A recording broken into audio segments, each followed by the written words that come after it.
అల్పపీడన ప్రభావంతో తూర్పుగోదావరి జిల్లాలో ఎడతెరిపి లేకుండా వర్షం కురుస్తోంది. రాజమండ్రిలో వర్షానికి హైటెక్ బస్టాండ్, కంబాల చెరువు తదితర లోతట్టు ప్రాంతాలు నీటి ముంపులో చిక్కుకున్నాయి. వర్షపు నీటితో డ్రైనేజీలు పొంగిపొర్లుతూ వీధులు జలమయమయ్యాయి. రాబోయే 3 రోజులు వర్షాల నేపథ్యంలో నగరపాలక సంస్థ అధికారులను అప్రమత్తం చేశామని రాజమండ్రి ఎమ్మెల్యే ఆదిరెడ్డి వాసు తెలిపారు.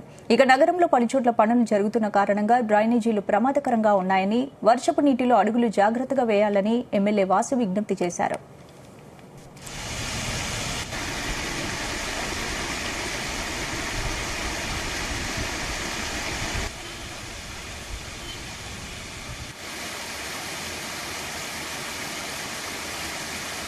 హైటెక్ సిటీ బోర్డు ఉందండి బాబు, ఇది అంతానే.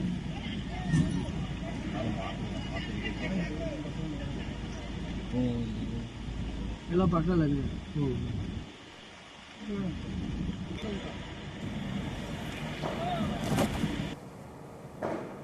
సమాచార పరంగా రాబోయే 3 రోజులు వర్షాలు.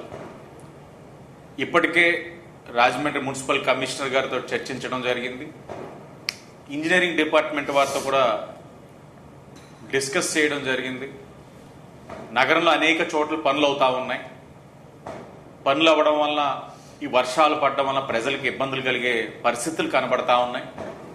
దాని మీద చర్యలు తీసుకోమన్నాం. అలాగే చాలా చోట్ల మేజర్ డ్రైన్స్ మీద ఇంకా స్లాబ్స్ వేయలేదు.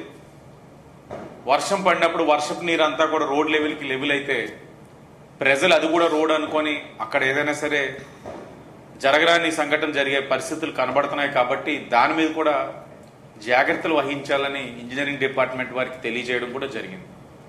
ప్రజలకు విజ్ఞప్తి చేస్తా ఉన్నాం. నగరంలో అనేకమైన చోట్ల వర్క్స్ నడుస్తూ ఉన్నాయి. మీరు ఈ వర్షాకాలంలో బయటికి వెళ్తా ఉన్నప్పుడు జాగ్రత్తగా అడుగులు వేయవలసిందిగా కోరుతా ఉన్నాం. అలాగే హెల్త్ డిపార్ట్మెంట్ వారితో కూడా రివ్యూ చేయడం జరిగింది.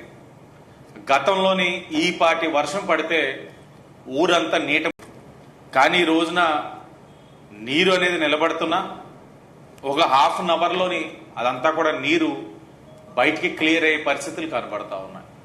ఇది గత నెల రోజులుగా మనం అదే పని మీద ఏదైతే డ్రైనేజ్ వ్యవస్థ పైన ప్రక్షాళన చేస్తూ పారిశుధ్యాన్ని ఎప్పటికప్పుడు సమీక్షిస్తూ డీసిల్టింగ్ మీద ప్రాధాన్యత ఇవ్వడం వల్ల ఈ యొక్క నెల రోజుల కార్యక్రమం ఈ రోజు మీరు ఈ పాటి వర్షానికి కూడా చూడవచ్చు రోడ్లు ఎలా ఉన్నాయన్నది. అయినప్పటికీ కూడా ఇంకా